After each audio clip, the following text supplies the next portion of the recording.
Welcome to the Verdin Verdict Sports Show. I'm your host, Jacob Verdin. I got my guy G-Sportz coming here in a few minutes. We're going to do a quick intro, quick little recap of what we got going on for the show. Hope everybody's doing well. Hope you had a good start to your week. It's Wednesday. You made it halfway through. You know what today is. We're going to be doing SEC Power Ranks. We're going to be previewing Texas A&M and LSU. Brian Kelly had his SEC teleconference. Couple of updates. You got Ashton Stamps leaving. You got some injury updates. And then got a little bit of a weather update, if you will, for this Saturday. I'm worried it's going to be pissing, raining cats and dogs, whatever you want to say. And I feel like that's going to go hand in hand with LSU's offense and their success. Because if it's raining, you're not able to throw the ball, you're going to have to rely heavily on a running game. And I feel like we know how LSU's running game has been through the last couple of weeks. From the injury standpoint, let me give you a couple of updates here. Bernard Gooden was able to practice yesterday in limited capacity. Wasn't able to do everything, but he was able to hit the practice field, put his pads on, get out there, move around. He looks to be trending in the right direction for his recovery. Now, Whit Weeks, can't say the same for him. He's still in a boot, wasn't practicing. You're not going to know his status until game time. For Whit Weeks, in my opinion, I think that's going to be the biggest X factor for this game because you've got a mobile quarterback in Marcel Reed. You saw the absence of Whit Weeks Saturday against Diego Pavia and the Vandy squad that was able to kind of do what they wanted with LSU's defense. And I'm not trying to say that without Bernard, you're not going to be able to win Saturday, but it'll make it that much more difficult. Why? The pressure standpoint. First off, Texas A&M has the ability to run the ball like, quite frankly, no other SEC team. They got three runners that average 5 yards per carry with Marcel Reed, Le'Veon Moss, and then they're running back two with Owens. They're going to be able to, I feel like, wear this LSU defensive line down. That's what I'm worried about. That front seven not able to answer the bell over and over when you're constantly getting bullied, quite frankly. And I'm not trying to say that's what Vandy did, but look at the South Carolina game. Take it a few weeks back when you were watching Lenore Sellers carry for 20-plus attempts. And at times, toward the end, it was hard to get him down. At times, he was breaking tackles, and sometimes it wasn't the best effort. But it just goes to show when you've got to constantly go out over and over and over and answer the bell in that regard, it's going to wear you down. It's a physicality approach. Vandy's approach wasn't more so bullying you up front. It was just trying to chew as much clock as possible and win the time of possession battle, in which they did. They chewed over 30 minutes of possession time. And I think you can see a similar attack here on Saturday, especially with the weather and especially if pieces like Bernard Gooden and Whit Weeks are not able to answer the bell. Let's talk about Ashton Stamps real quick. This is going to be one of the biggest pieces of news that everybody's talking about. Why did LSU lose one of their key pieces in the cornerback room as of last year? He was their key starter. He led in deflections, and he was really your cornerback one for, I would say, almost 2 seasons at this point. The first initial response that I've got for this is it kind of shows the state of LSU's defensive roster through those years. It kind of showed that they didn't have the best quality prospects, the best quality defensive backs. They didn't have all the Jimmies and Joes in line that they do now. You hit a transfer portal where you get the number one class, you bring in a decent recruiting class, the number one corner in DJ Pickett. You obviously bring in guys like Mansour Delane. PJ Woodland has a great year where he elevates throughout the offseason. And then now you're left with not enough snaps for everybody. And we talked about it on Monday to begin the week that Brian Kelly was hypothesizing a potential red shirt. And they're going to try to preserve not only Ashton Stamps, but Jordan Gilbert because they've only played 3 games. More than likely, you don't need them with the amount of depth that you got. Plus, if you look a little bit further into LSU's future, they're going to lose a lot of DB prospects. And putting a red shirt on people that you really don't need to use now puts you in a spot where you don't got to go attack in the portal as hard in those positions. Now, do they think Ashton Stamps would have hit that red shirt and stayed the entire time? I doubt it. I think the writing was on the wall here for a talent of this caliber. If any one of the two would have hit that red shirt, stayed, and waited for their turn next season, it'd have been Jordan Gilbert. I don't think Ashton Stamps is one of those prospects that's just, especially after 2 seasons of starting, going to just kind of fizzle out and wait. Now, I'm not trying to say it's right or wrong. It's just I expected this one. I expected Ashton Stamps in a bit to transfer. Let's talk about this LSU and A&M game coming up. Like I said, you got some weather, inclement weather, and then not only that, you got a damn drone show. And this one got interesting response on Facebook. Not a lot of people are happy about this because with the state of LSU's program right now, everybody's wondering why focus on this. Now, here's my response to it. You can't just put yourself in a situation where, oh, it ain't working, LSU's not succeeding. We ain't doing nothing. We're not doing no type of celebrations. We ain't doing no type of halftime, events or whatever. I'm just not sure if that's the correct response here at that point. Like, yeah, people are pissed off at Brian Kelly. Yeah, you could potentially lose against Texas A&M, but what are we gonna do? Everybody just pout. Everybody just boo. Everybody just complain the whole entire time. We got our guy G-Sportz here tuning in. I'm gonna pop him up, ask for his opinion. Nostradamus in the chat. Come on, man, give it up. Nostradamus, G-Sportz. What's up, dude? Had some Houston Rockets basketball last night. Had my heart on a roller coaster. Took me up, took me down. Wound up losing, but it is what it is. We got some ballers. G, how you doing on Wednesday? I'm doing all right, man. I was watching my Rockets play last night, bro, and we look good, but not having Fred VanVleet gonna hurt us down the stretch in the games, bro. I think that's gonna be something where they're gonna have to go try to find somebody before the trade deadline, before the All-Star break, to get us a true point guard in there. I think that's gonna be critical for us, especially when you get ready to go in the playoffs. 100%. 34 turnovers. Come on, man. That ain't gonna do it. No, I think it was 24. Either way, too many of them. 24. Too many of them. I want to ask your thoughts on this. We talked about Ashton Stamps on Monday hitting that red shirt, but now, he's entering the transfer portal. And my reaction a little bit ago was not too shocked because he's such a talented player. He had 2 years under his belt. I'd imagine some people are going to come calling and he'll get a decent job. He might even stay in the SEC or the Big Ten.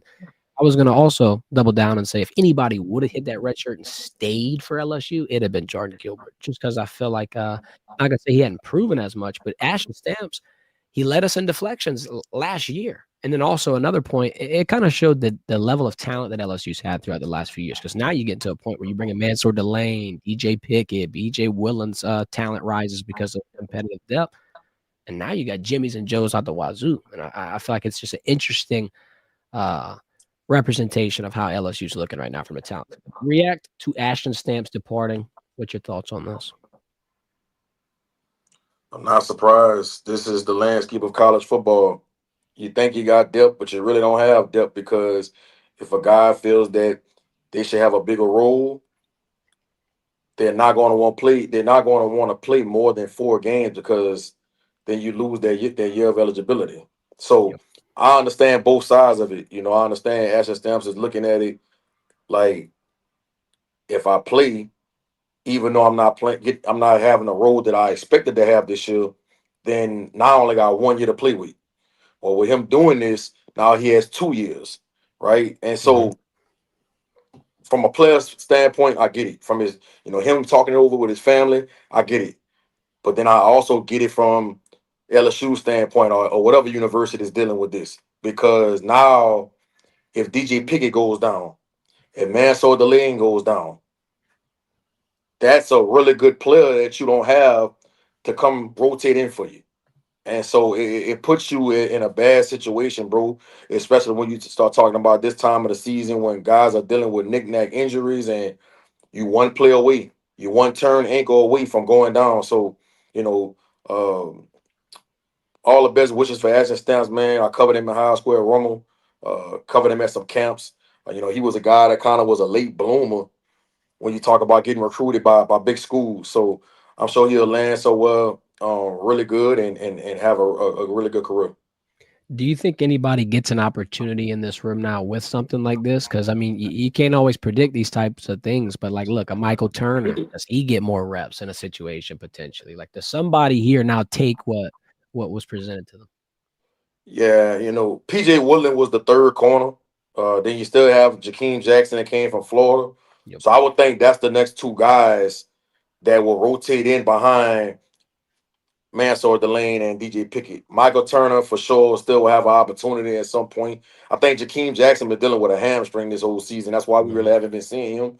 I think he might have played a couple snaps on special teams, but PJ Woodland has been the one that's been getting the most burn out of everybody, and he deserves it, bro. He's been a playmaker, and I just worry about as they get into the latter part of this season, bro. Hopefully, they can stay healthy on that back end because if they don't, not having Ashton Stamps is definitely gonna hurt them. I agree. And through like the first few weeks, G, of the season, as we've kind of started to have success, I'm starting to think like we said it multiple times on the show, but it ain't always the best team. It's sometimes the luckiest team, whether it be injuries, penalties, yada, yada, yada. I can go on and on. Shit, we can talk about weather because Saturday that's going to roll into Tiger Stadium. But LSU has to keep that health. intact. Because if you add Bernard Good and Whit Weeks, God bless, another one on the defense, your whole entire scheme and outlook changes. And I'll give you an update on Bernard and Whit. BK said Bernard played in practice yesterday, limited, but Whit still in the boot. They don't really know how his status will be more towards game time. And I feel like that's going to be an X factor here because I mentioned Le'Veon Moss, Marcel Reed, Owens, their backup, all rushers averaging 5 yards per carry. And I was also saying, like, there's an opportunity here if it's inclement weather that they just lean on that defense, bro. Do kind of a Vandy, similar style. Take a nice chunk out of that clock, chew up the time of possession, batter them a little bit up front, make them breathe heavy. And then if you don't got two of your best guys up front, I just don't know how you respond to that. What's your thoughts for Saturday? And do you think those injuries are going to play a huge role into this game? So it's supposed to rain on Saturday? Bro, it's talking about 70%, and it don't start till 6 o'clock. And look, you know Louisiana weather. It can rain, it can stop, it can start, who knows? But if you look at the weather app right now, 70% chance from starting at 6 o'clock. I'm bringing a poncho, put it that way. I'll be in the press box. Lucky. I'll be soaked. I'll be soaked. I'll be in the press box, Brody. I actually think this benefits LSU if it rains. All right. I really do. And I say that because Texas A&M has so much speed on offense. When you talk about Ruben Owens, Le'Veon Moss, Conception the receiver, Mario Creva, bro, they got some dynamic guys. Terry Bussey, they got some speed on that offensive side of the ball. Marcel Reed, the quarterback, the way he likes to run around and quarterback design runs. I think this is going to benefit LSU's defense tremendously. And I think just being in Tiger Stadium, having that home field advantage, I think the offense can muster up at least 20 to 21 points, right? I think they could do that, even if the weather is not where it's supposed to be. And the reason why I say that because I think the defense can mess around and give them 2 to 3 turnovers and give them short field position, which would make it easier for them to score some points on Saturday. So that's I'm being optimistic, right? Mm-hmm. Because we know Texas A&M is playing at a high level right now. Yeah. We know that Texas A&M is playing 10 times better than where LSU is playing right now. And I watched Texas A&M this year, bro. And the thing that I've been most impressed with is Marcel Reed as a passer. We know what he could do as a runner. We knew that. We saw that last year what he did us. But I think he's take probably the biggest step when you talk about quarterbacks that came back from last year. Mm-hmm. He has taken the biggest step as a passer. And that's including Garrett Nussmeier. That's including DJ Lagway, Lenore Sellers, Diego Pavia. Arch Like, Manning. yeah, I think he has taken the biggest step, bro. What he's doing this year, that's what I thought DJ Lagway was going to do. When we was in Atlanta talking about the quarterbacks and the teams that was going to be good in the SEC, Marcel Reed name didn't even come out anybody's mouth. Right. Texas A&M wasn't even talked about like that, bro. They was like an afterthought. And man, have they really, really took everybody by storm in the SEC.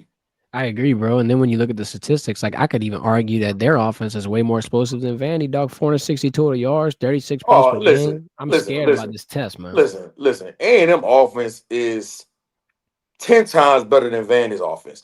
What makes Vandy offense so effective is they just do a great job of catering to their personnel. When we talk about from a talent standpoint and explosion and dynamic, bro, they're not even on the same stratosphere as Texas A&M. And that kind of worries me in a little tiny bit because I know matchups make games, so it's not going to be like as simple as if you struggle against Vandy, you're going to 100% struggle against A&M.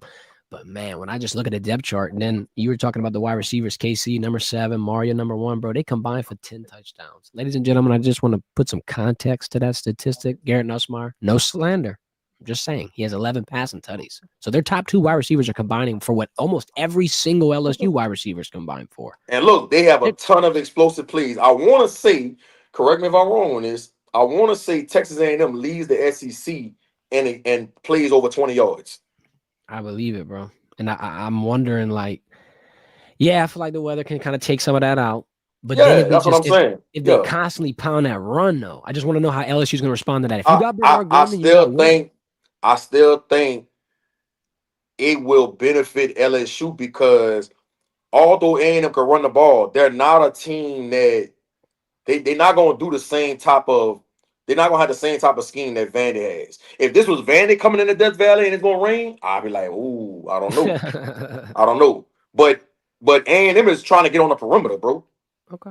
They're trying to get on the perimeter and get it and use their speed. Vandy was trying to hit it up the gut, A gap, B gap. It was just a little different. So I think LSU defense can benefit from the weather being bad on Saturday. That's just my personal opinion. I'm gonna ask for your prediction here. I'm gonna I'm gonna lean Aggies, bro. I ain't gonna lie. I think they get their first SEC dub in Death Valley. I think there's a little bit of value there at the number 3 team in the country, number 1 ranked SEC team at -135 straight up. And then here's my unfortunate gut feeling. Now I would let it be wrong. This isn't a feeling where it's like I want it to be 100% right and I gotta call it. Quite frankly, I'd rather the opposite.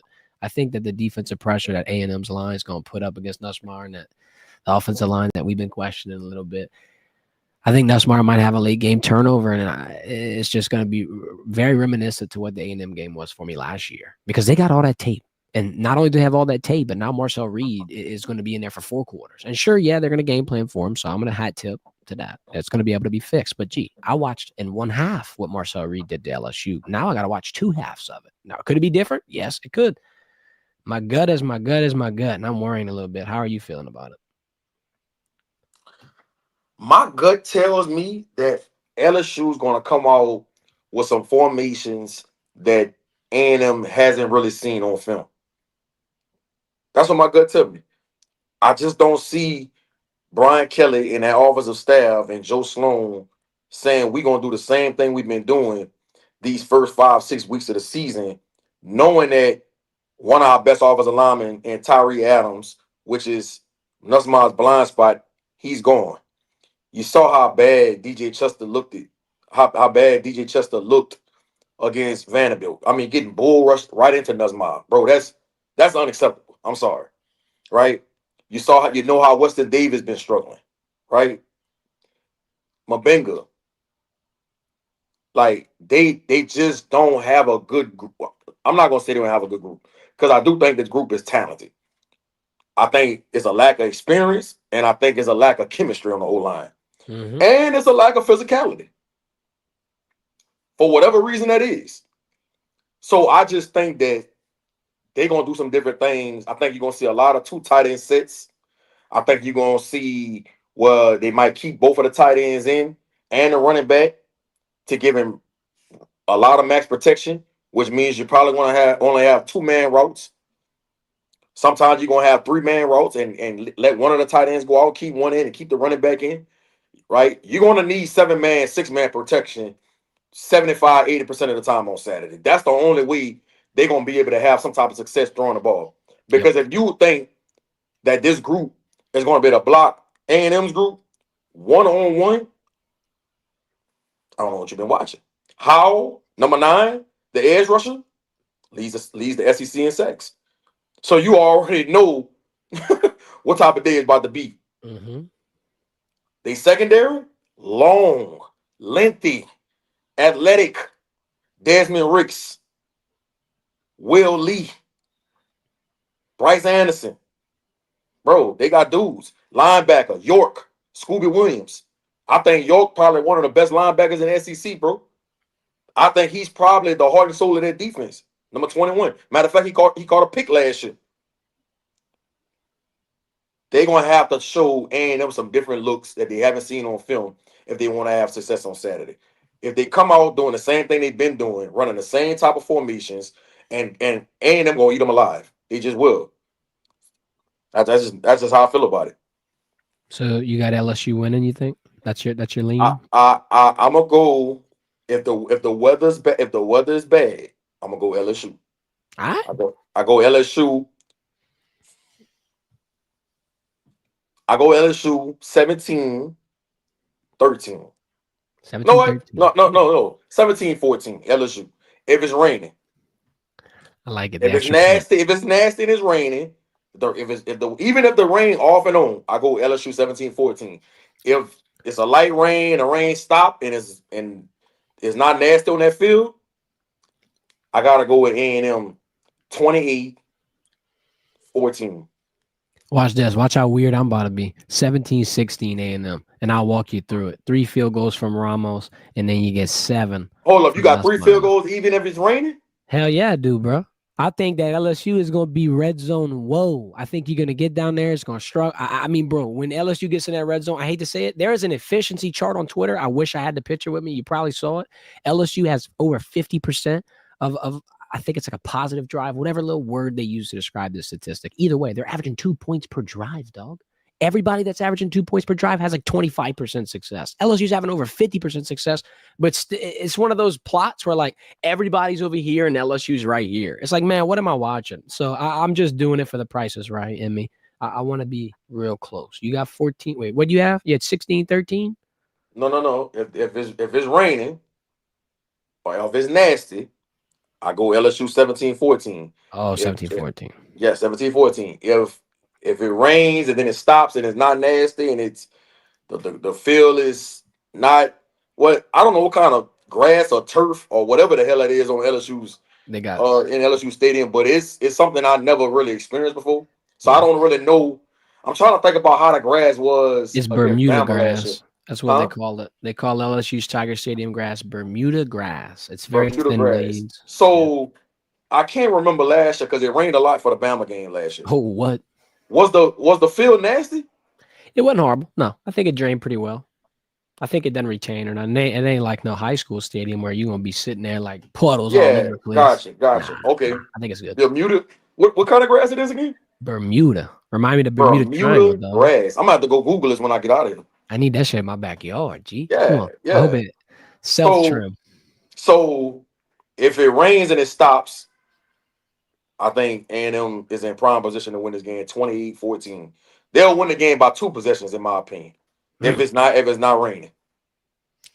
Yeah, I'm gonna side with you on that one. I'm feeling it. One more comment on this game. Drone show. I talked about it when you were popping in. People are pissed. They're bagging on LSU, talking about y'all shouldn't be doing this. And my comment is like, bro, what do you want everybody to be like this in the stadium during halftime? A drone show. Explain the details to me. So during halftime, they are going to do, instead of like the little light shows they do when they do Call in Baton Rouge and they turn the lights off and stuff, they're going to turn the lights off and they're going to have buku drones fly and then make little logos. Arkansas did it on the road against us last year. They're going to do like an LSU logo, probably a Tiger logo. And they're just going to fly buku drones with lights in the night sky. It might be like yellow lights, purple lights, whatever. But people are upset that they're doing some entertainment is my point. They're saying we doing this shit and we losing. We're going to be down 20 points at halftime and they're going to pull this out. Uh-oh, I see the face palm. All right, here we go. How's your reaction? I'm going to go out on a limb and say Brian Kelly didn't approve this. I think this probably went over his head. I'm just going to assume. I'm going to assume this went over Scott Woodward's head. I'm going to assume this got something to do with the president of the university or something to that nature. There's no way in hell BK is cool with this on Saturday. Playing the number 3 team in the country? Oh, yeah. Come on, man. Come on, man. In the rain. Man, do this against Western Kentucky. Do this against Southeastern. Do this against Louisiana Tech. Man, you don't do this against the number 3 team in the country? Come on, man. Stop. No. This is like official. This really happening? Yes. LSU football posted this graphic right here on our screen. Drone. See, you know what this tell me? Huh. The priorities messed up. Oh my God. Hold up. Read it. It says halftime and between the third and the fourth quarter. They're doing it twice. The priorities in Death Valley is completely out of control right now. Bro, listen, let me tell you something. If this was Nick Saban running this program, he would have a damn meeting with the chairman of the university and say, look, we can't do this on Saturday. We're not doing this on Saturday. We haven't proved enough to be able to do a damn drone show during halftime in between quarters. Absolutely not. Right. Save that shit for Western Kentucky. It could be a meme, that's for sure. I think it could be one of those things. This is terrible. It's a bad decision. Bad decision. That was the general reaction that I saw on Twitter. I was like, man, I don't know how I feel about it. I could take I wish President Tate was still here, man. I know he would have to have a rebuttal to this, bro. My guy Will knows ball too. Hey, President Tate, that's a ball knower right there. President Tate at Rutgers, huh? Rutgers University? Yeah, in the Big Apple. Shout out to President Tate, bro. Hey, they gonna miss President Tate. They gonna miss him. I'll say one thing about President Tate that I always found very interesting. Obviously, real polite dude. Like I said, knows ball, which was kind of astounding for me, bro. Because I never had a principal at any of my schools that was relatively cool. I'm sorry, or just like knowing ball, dog. Like he really knew basketball. Either way, uh, the thing that sticks out with him to me is that he would attend every recruiting visit. I'm talking about everyone, bro. I don't care if you gym, baseball, track, whatever. Always would meet you, always would make you feel welcomed, always would try to have a custom plan for you. I mean, that's the beauty of a school like LSU, bro. President Tate is definitely down to earth, and I was very upset when LSU and him parted ways. Yep. And I could tell that he wasn't happy with the way it ended. Nah, I know. Shout out to you, man. I know Rutgers about to start balling in athletics. All right, G. Time for the power ratings. And look at the changes. Not a one except number 5. I kept everybody in the damn same spot. Same spot. Got 5 SEC teams in the top 10, G. I don't have them ranked in the same order, though. And let me explain why I tell you. I'm going to get on my damn judicial stand, bang the gavel, give you a verdict, whatever you want me to say, bro. Here it is. Alabama's still my number 1. I think Aggies can make it a tough conversation. I think you could consider this maybe a 1A, 1B situation with them and A&M. I like Marcel Reed, obviously. I just rely on Ty Simpson in Alabama. They seem like one of the best units. I picked them last week. They were on fire. I can appreciate that going forward. That Georgia win's going to stay in my head. Georgia, number 3. I knew they'd beat Ole Miss. That's why I put them here. I didn't want to have to do the little shuffle and all this. I saw it coming, whatever. Put the Bulldogs at 3. Shout out Kirby Smart. He didn't call a timeout, though. Neither did Kevin Durant. So, hey, I'm going to stand on both business. Ole Miss, number 4, solid team. Chambliss is the future. I mean, we know this. Come on. We know this. Chambliss is the guy. He the man. Number 5, I had to put Vandy up there. And this is why. I had Texas. I did a little shuffle. Texas went to overtime with Kentucky. Is every week in the SEC tough? Yes, sure. That's ridiculous. Vandy put a whooping on LSU. Got their first win since like the 90s. He's also Pavia, a top 5 Heisman. And I want to say that to end out these rankings. It looks similar to last week. Like I said, top 4 still the same. Maybe it's just good grades, man. Maybe it's just good grades. I don't know. How you feeling, G? What you thinking about this list? I like it top 5. The only thing I'm changing is I'm putting A&M 1, Bama 2. I can see that. And this weekend, like I said, if A&M does what you're thinking, no rain, double digit or 10+ point spread, I'll probably move them up number 1 just because they did that to one of the top defenses here. And it's 1A, 1B. I could shuffle. These are the changes that I could see happening. So if you look at how everything's playing out, Ole Miss is playing Oklahoma. Interesting matchup. Vandy's playing Mizzou. That's going to be college game day. That'll be a hell of an environment. Georgia gets a bye week. Alabama plays South Carolina, and obviously A&M plays LSU. So the biggest implications, quite frankly, LSU and A&M and Vandy and Mizzou. This can shake up a lot of stuff right here. Because if Vandy gets that dub, hypothetically, I'm not saying it'll happen, but hypothetically, Ole Miss loses to Oklahoma. Damn, Vandy might have just creeped into a top 4 situation in the SEC. Which you know what? Is a you know what I want to know? I want to see. So, okay. LSU is expected to lose on Saturday. I think that's fair to say. I would agree. If they lose Saturday, will the fan base really, really still hold that against BK? Like, man, this is a bad season. You're a bad coach, and you're not the right guy for the job. When they're expected to lose, they're playing the number 3 team in the country. They minus 2.5, plus 2.5 going into this game, according to Vegas.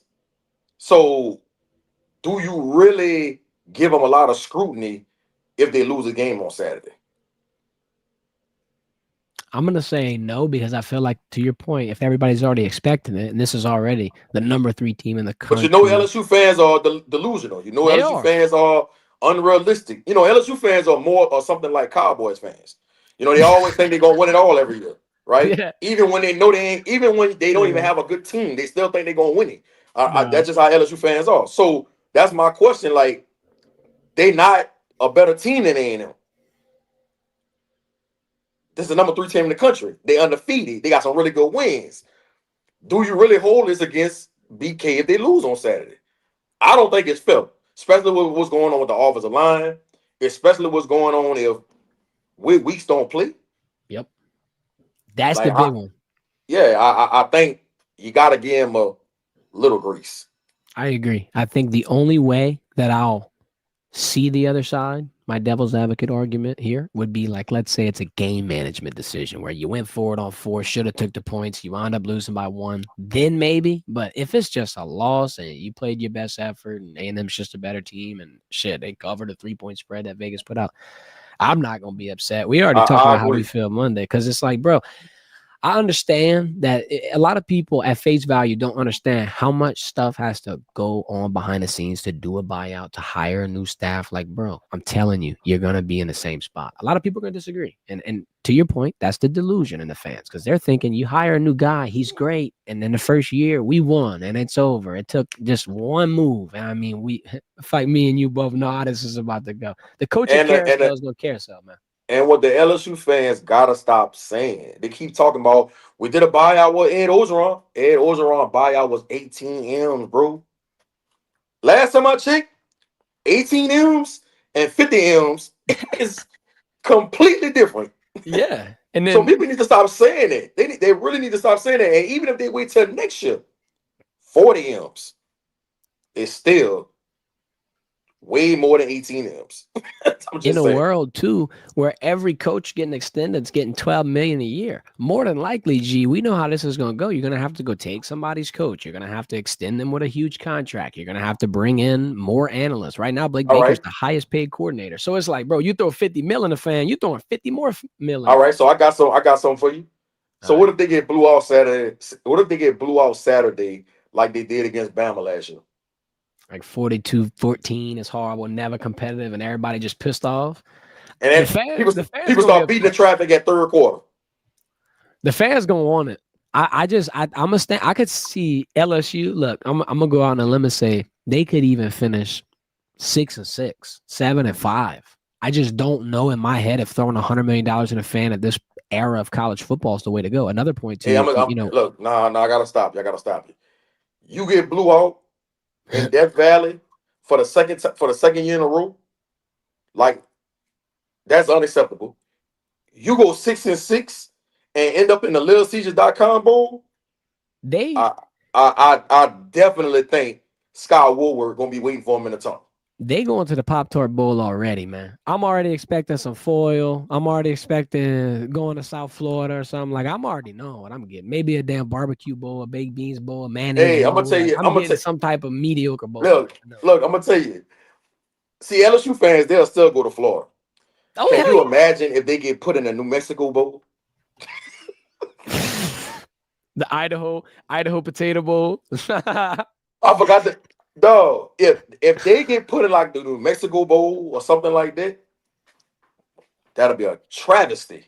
No, it would be. I just, man, like it don't make sense in my head. I don't know who you would hire, and I don't know how you'd get the money, and then I don't know what you would do with the money, and then I also don't know how everybody would respond in 1 year. Like my worry is, It's like I said on Monday. I'm being. You know, I was joking just now, but being realistic, there's no way you can fire him and pay him 50 million. It just wouldn't make sense. And if you want to get a hot name to come in here, you're gonna have to pay him too much money.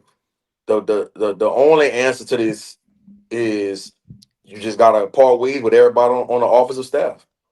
and if that happens, somebody popped up this question in the chat, bro, and I'm very glad that you said this because this man right here, I think, has an interesting situation. So Billy Napier, obviously, play caller for Florida, former head coach for Florida, nice offensive mind.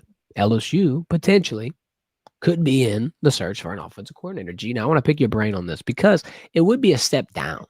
You know, you're still at the SEC level because as of right now, if you had to make me guess, if he got another head coaching job, it'd be Southland, Sunbelt, a little bit of a smaller level. Now, Southland. yeah, I ain't lying. I'm No, sorry. And I'm not talking shit.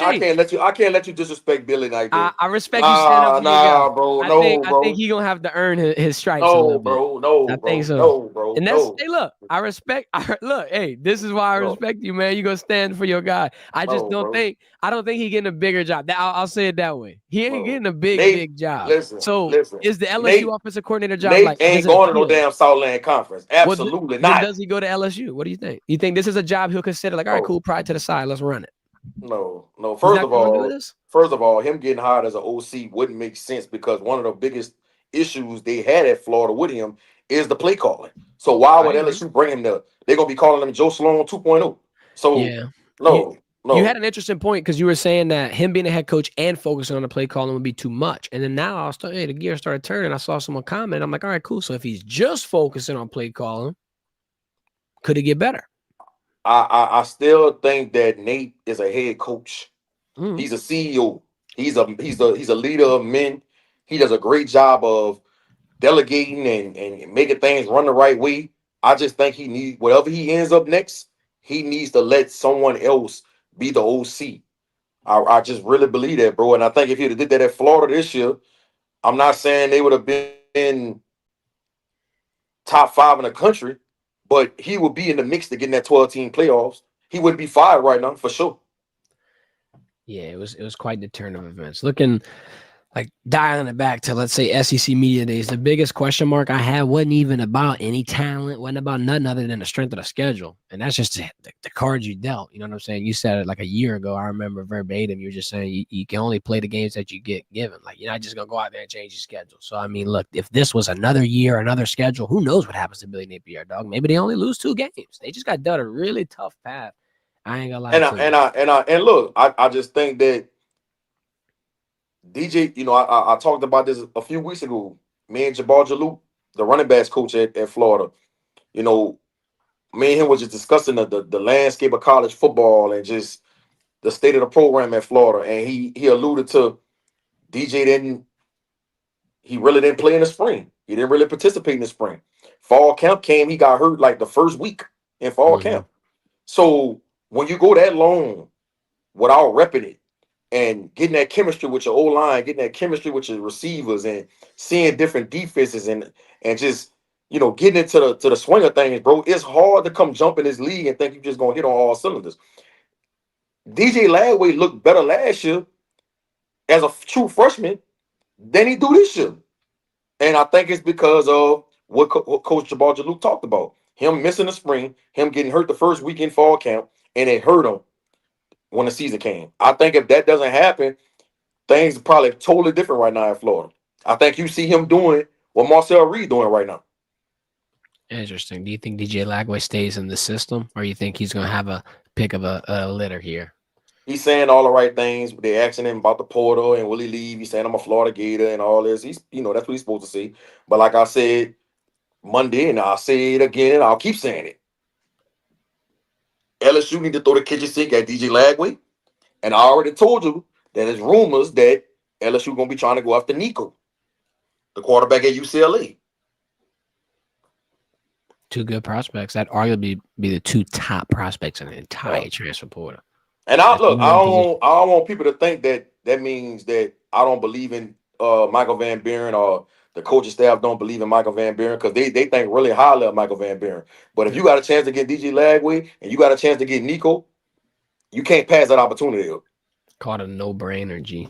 I'm gonna agree with you there. Hey, that'd be nice. That changed a lot of trajectory. BK makes a move like that, I think everybody's on board for one more year. I ain't gonna lie. It's depending on I think Tommy Reese is gonna be his first candidate to be the offensive coordinator last year. That's his guy from Notre Dame, and he's the quarterback coach with the Cleveland Browns, which is a dumpster fire right now. So he's gonna be glad to leave out of that to come to the SEC. Didn't Tommy Reese work at Bama too with the board for a little bit or something? Let me look it up. For some reason, his name reminds me of. I know he's the quarterback coach with the Browns right now. Yeah, he coached a little bit at Alabama. That's what I thought. I heard that name somewhere before. All right, before we get out, let's pay attention to the chat real quick. We had everybody popping off. Oh my Lord, this dude say LSU 7-5 at best if it rains. He thinks A&M gets it. He's worried about the rushing ability. Says, oh Lord, this one's interesting. We're gonna keep this one off. Haven't seen your podcast since the loss. Gee, we still pushing, man. Come on, we still hustling. They said they haven't tuned in since LSU lost to Vandy. I'm letting them know we still pushing. Right. Come on, we didn't end the show. Show ain't canceled, bro. We still going. Come on, it is what it is. LSU is a hot rod in the end zone. You can tell because they kick field. Hot rod. Hot rod threw me off. No, that's an interesting term. It is. Leave 4 on the floor every time. All right, well, no, maybe a shit rod. No, I'm joking. One player y'all feel we should have signed in recruiting that would have made the team better this year. I think this one's a no-brainer. Jakeem Stewart? No? Is that? Or DeCorian Moore? Damn, now that's tough. I don't know. Because DeCorian Moore doing work at Oregon. And I don't really know what Jakeem doing. I still don't think if you got Jakeem Stewart or Decorin Moore that they still in the same situation. All I right. don't Well, think they would have. I don't think they would have affected them losing or no. winning against Vandy or Ole Miss. I'm just kind of trying to think about who would make the biggest impact, and I can't think of any other people besides that too. I do think they could have helped, but I don't think they would have made a difference if they would have won or lost against Vandy or Ole Miss. You got That's just anybody my that opinion. would? You don't think Nah, anybody not a would? true freshman. Not a true freshman, bro. And now there's a freshman quarterback. Maybe Bryce Underwood.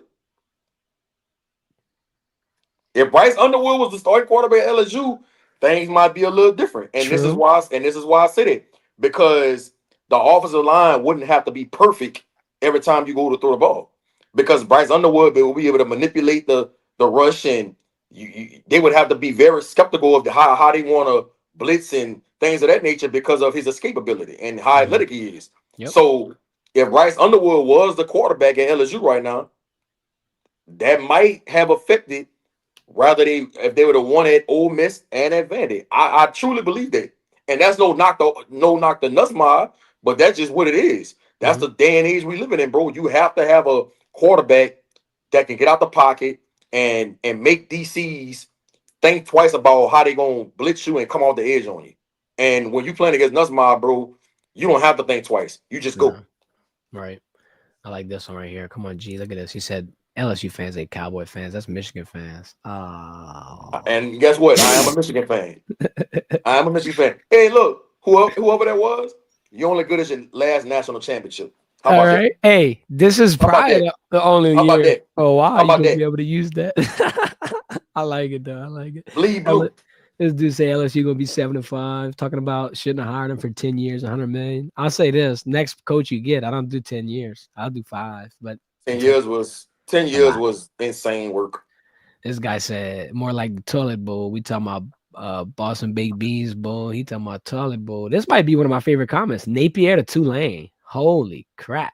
I I like that too. I just think Blake Baker gonna get that job. Former player at Tulane, Ooh. you Okay. know, doing really good as a DC, regardless of what people want to say, what happened against Vanderbilt. Understands the state, I coached at Louisiana Tech. It just makes sense to give Blake that job. I I think like I it. think I think Napier will give him a run for his money though. I got two more comments right here that I want to pop up. Where is it at? Where is it at? Okay. This person said Nico, his dad's a headache. This popped into my head when you were talking about Nico. Remember the portal situation? Like, I want more money, yada yada yada. Does that worry you? I want to ask you about that real quick. Hey, And Devin go ahead. Johnson, let me tell you something. Most guys that's 5 stars and top tier prospects, their family is a headache. I don't know. I don't know if you knew that or not. But most top tier guys, their parents, the mom or the dad, or both, are a headache more often than not. They know what they got. Last one. I like this one. Coach Hankton, offensive coordinator, potentially. If you're looking, could you promote from within? Now, here's why I like this one, because you remember way back when, first year with Brian Kelly, the Los Angeles Rams came calling. And obviously, he didn't get the job, but they came calling. And the interest, I thought, was noteworthy. And then if you look at Cortez, obviously, BT, Malik, bro, Brock Bowers, Lad McConkey, like, I mean, he's touched a lot of talent. Do you think that that's something that they could consider? I don't think they'll consider Cortez Hankton for the OC job. I think they're really just going to clean house. I think the Okay. only person that's untouchable on that offensive side of the ball is Frank Wilson, and we know why, bro. He's like the Godfather. He's been around in that program for years and years and years. His relationship with boosters, alumni, the president, it's so much that come into play when you talk about Frank Wilson. I Mhm. just don't see him losing his job. I think he's the only one that's untouchable. Yeah, I agree with that. We had a nice little stream, man. Nice little people joining the chat. Appreciate everybody for tuning in. We're gonna be live Friday at 1 o'clock with the picks, man, with the locks. Last week we swept. You think we keeping it up this week? 3-0, 3-0, 6-0 over two. Somebody keeping it up. I don't think we I can can't. handle success. I We don't know if you can't. can, but I can handle success. My comment, I was about to say we can't do all that and then let it go. So if that's where my mind's going, man, I think I'm locked in. I don't know. I'm gonna keep the main thing the main thing. You know what I'm about to do? All night in the lab, over and over. Work, work, work, work. Focus. Come on. You gotta lock in. Saturday, y'all bring your poncho, bring your umbrellas. Y'all know the drill. Friday at 1 o'clock. Hit that thumbs up before y'all get out of here, please. It helps us out. G, appreciate your time. Y'all enjoy the rest of your day.